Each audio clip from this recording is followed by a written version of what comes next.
Good afternoon students, welcome to the class. Stress versus strain और साथ में Hooke's law, ये सब तीनों चीजें हम समझेंगे आज के इस वीडियो में। तो चलिए स्टार्ट करते हैं। जब भी कोई फोर्स अप्लाई की जाती है सॉलिड बॉडी, वो अगर वो स्टैटिक इक्विलिब्रियम में है तो वो फोर्स उस मटेरियल को, सॉलिड मटेरियल को डिफॉर्म कर सकती है based on the nature of the material. उस मटेरियल की नेचर कैसी है, डिफॉर्मेशन उसके अकॉर्डिंगली होगी। और होता क्या है, जब आपने किसी भी बॉडी को प्रेस किया या उसको खींचा तो एक तरह से डिफॉर्मेशन जो होती है, एक रिस्टोरिंग फोर्स डेवलप होती है जो कि इक्वल होती है मैग्नीट्यूड में और ऑपोजिट होती है अप्लाइड फोर्स की डायरेक्शन के ऑपोजिट होती है। तो ये सब चीजें सीखेंगे। तो सबसे पहले समझते हैं टेंसाइल स्ट्रेस क्या होता है। लेट्स टेक, एक सिलेंडर लेते हैं हम जिसकी हाइट h है, volume pi r square h obviously. उस सिलेंडर को हमने खींचा दोनों तरफ से, एक फोर्स ऊपर की तरफ लगाई उसके बेस एरिया पे और दूसरी फोर्स नीचे की तरफ लगाई। आप देख सकते हैं ये दोनों जो बेस एरियाज हैं पाई आर स्क्वायर ऑपोजिट डायरेक्शन में हमने फोर्सेज लगाई इक्वल मैग्नीट्यूड की।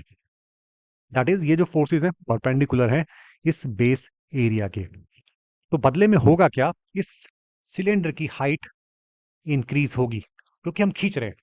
तो उसकी हाइट में जो चेंज आएगा that is delta H. Total height हो जाएगी एच प्लस डेल्टा एच। और बदले में क्या होगा, एक रीस्टोरिंग फोर्स डेवलप होगी इस सिलेंडर के अंदर। इस सिलेंडर की मटेरियल पे डिपेंड करता है कि वो रीस्टोरिंग फोर्स किस तरह की होगी। वो रीस्टोरिंग फोर्स क्या करेगी, इस सिलेंडर को वापस अपनी शेप में लाने के लिए खींचेगी वापस। मतलब मैंने इसको खींचा तो रीस्टोरिंग फोर्स डेवलप होगी जो कि इसको दोबारा से उसी शेप में लाने की कोशिश करेगी। हाँ, एक चीज और बताऊं, सॉलिड के केस में अगर आप कोई चीज सॉलिड को प्रेस करते हो, खींचते हो, हालांकि आपको अपनी आंखों से उसका कंप्रेशन या उसका एलोंगेशन नहीं दिखाई दे रहा, लेकिन वो होता है। हालांकि बहुत कम होता है, लेकिन वो होता है। जब भी आप खींचते हो बदले में एक रीस्टोरिंग फोर्स डेवलप होती है, जैसे कि स्प्रिंग के केस में या रबर बैंड के केस में, वो वापस से उसको उसकी ओरिजिनल शेप में लाने की कोशिश करती है। सो टेंसाइल स्ट्रेस क्या हुई कि आपने एक सॉलिड सिलेंडर को खींचा दोनों तरफ से इक्वल फोर्स से ऊपर नीचे, बदले में एक रीस्टोरिंग फोर्स डेवलप हुई पर यूनिट एरिया, जिसको हम टेंसाइल स्ट्रेस बोलते हैं। सो टेंसाइल स्ट्रेस क्या हो गया, restoring force divide by the base area जिसके परपेंडिकुलर वो फोर्स लग रही है। अब उसके उलट हमने क्या किया, अब उसी सिलेंडर को हम दबा रहे हैं ऊपर से भी और नीचे से भी, perpendicular force. That is cylinder is compressed by two equal and opposite forces normal to the cross section area. इस नॉर्मल पे आप ध्यान देना स्टूडेंट्स, नॉर्मल की बात कर रहा हूं कि ये जो क्रॉस सेक्शन एरिया है ऊपर नीचे, हम फोर्स दबा रहे हैं, परपेंडिकुलर फोर्स लगा रहे हैं जिससे ये सिलेंडर दब रहा है। तो दबने का मतलब कंप्रेसिव कंप्रेसिव स्ट्रेस। सो अब कंप्रेसिव स्ट्रेस क्या हुआ, the restoring force per unit area developed in this case would be called as compressive stress. तो टेंसाइल स्ट्रेस, जब हम किसी सॉलिड सिलेंडर को खींच रहे हैं, बदले में जो restoring force per unit area develop हुई उसको बोलेंगे टेंसाइल स्ट्रेस। कॉम्प्रेसिव स्ट्रेस हुआ कि जब हम उसी सिलेंडर को दबा रहे हैं उसके बेस एरिया से दोनों तरफ से, तो बदले में जो restoring force per unit area develop हुई उसको बोला जाएगा कंप्रेसिव स्ट्रेस। अब एक चीज और देखते हैं, और इन दोनों को कलेक्टिवली, जैसे मैंने टेंसाइल स्ट्रेस की बात की और कंप्रेसिव स्ट्रेस की बात की, इनको कलेक्टिवली हम एक नाम दे देते हैं लॉन्गिट्यूडिनल स्ट्रेस। लॉन्गिट्यूडिनल स्ट्रेस में कंप्रेसिव स्ट्रेस भी आ जाता है और टेंसाइल स्ट्रेस भी आ जाता है। ठीक है। अब जैसे मैंने बोला लॉन्गिट्यूडिनल स्ट्रेस, तो आप बोलोगे कौन सा लॉन्गिट्यूडिनल स्ट्रेस, क्या ये टेंसाइल है, खींचा जा रहा है या दबाया जा रहा है? तो आपके दिमाग में ये दो क्वेश्चंस आने चाहिए। So what we do, we collectively call tensile and compressive stress as longitudinal stress. अब आगे बढ़ते हैं, अब स्ट्रेन का कॉन्सेप्ट भी समझते हैं। अभी हमने बात की, मैंने सिलेंडर को खींचा तो उसकी हाइट में डेल्टा एच का चेंज आया, मतलब डेल्टा एच बढ़ गई। सिमिलरली उतनी ही फोर्स से ऊपर नीचे मैंने इसे दबाया तो उसकी हाइट डेल्टा एच से कम हो गई। तो हाइट में क्या चेंज आया with respect to its original height, वो लॉन्गिट्यूडिनल स्ट्रेन कहलाएगा। That's all. उसकी हाइट में खींचने की वजह से या दबाने की वजह से वो जो फोर्स लग रही है इस बेस एरिया के परपेंडिकुलर लग रही है। तो जब हमने ऊपर नीचे से खींचा या ऊपर नीचे से दबाया, दोनों फोर्सेस नॉर्मल थी बेस एरिया के, उसकी वजह से क्या हाइट में चेंज आया with respect to original height, उसको लॉन्गिट्यूडिनल स्ट्रेन बोला जाता है। That is delta h divided by h. Fine, अब आगे बढ़ते हैं। अब हम बात करते हैं शेयरिंग स्ट्रेस या टेंजेंशियल स्ट्रेस की। टेंसाइल और कंप्रेसिव में क्या चीज थी कि जो फोर्स लग रही थी वो बेस एरिया के परपेंडिकुलर लग रही थी। अब हमने इधर सिचुएशन चेंज कर दी, अब हम बेस एरिया के पैरेलल, मतलब कि एक इस तरीके से फोर्स लगा रहे हैं आगे की तरफ और एक इस तरीके से लेफ्ट हैंड साइड फोर्स लगा रहे हैं। आप देखिए, जो आपके पास किताब है, किताब को अगर हाथ से आप ऐसे धक्का दो तो वो टेढ़ी सी हो जाती है, वो एक तरह का टेंजेंशियल या शेयरिंग स्ट्रेस कहलाता है। तो मैंने जो फोर्स लगाई इन दोनों के बेस एरिया के पैरेलल लगाई, एक ये हो गया, तो ये दोनों फोर्सेस आपस में एंटी पैरेलल है लेकिन बेस एरिया के पैरेलल है। तो उससे होगा क्या, उससे इसकी हाइट में तो नहीं चेंज आएगा, लेकिन इसकी जो एक अपने जो इसकी जो बेस परपेंडिकुलर हाइट है उसमें एक टिल्ट आ जाएगा with respect to its original height के रिस्पेक्ट में एक टिल्ट आ जाएगा, एक एंगल बना देगी। उस एंगल को हमने फाई से रिप्रेजेंट कर दिया और ये लेटरल डायरेक्शन में एक डिस्प्लेसमेंट हमें देखने को मिलेगी डेल्टा एक्स।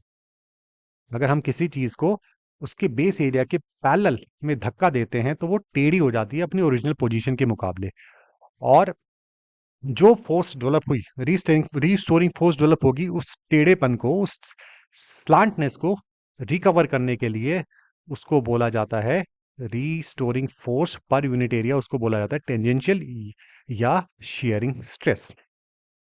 फाइन, तो इस केस में मेन डिफरेंस क्या है लॉन्गिट्यूडनल स्ट्रेस और शेयरिंग स्ट्रेस में? मेन डिफरेंस है कि फोर्स की डायरेक्शन क्या है बेस एरिया के मुकाबले। जबकि लॉन्गिट्यूडल में बेस एरिया के रिस्पेक्ट में फोर्स परपेंडिकुलर होती है, और शेयरिंग या टेंजेंशियल स्ट्रेस में बेस एरिया के पैरेलल और एंटी पैरेलल में हम फोर्स लगाते हैं ताकि वो टेढ़ी हो जाए उसकी shape. So this is what we called as shearing और टेंजेंशियल स्ट्रेस। अब बात करते हैं शेयरिंग स्ट्रेन की, कि क्या स्ट्रेन डेवलप हुआ।